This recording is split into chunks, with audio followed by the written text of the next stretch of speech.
How to fix ghost touches in Samsung Galaxy S26 Ultra.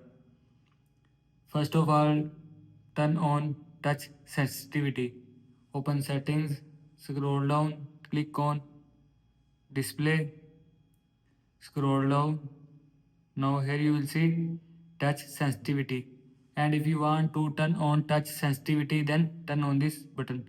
After turning on this button, increase the touch sensitivity of the screen of use with screen protectors.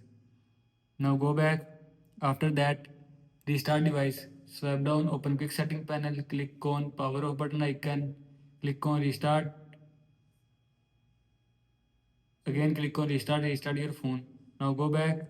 After that, software update. Open settings, scroll down, click on software update, click on download and install.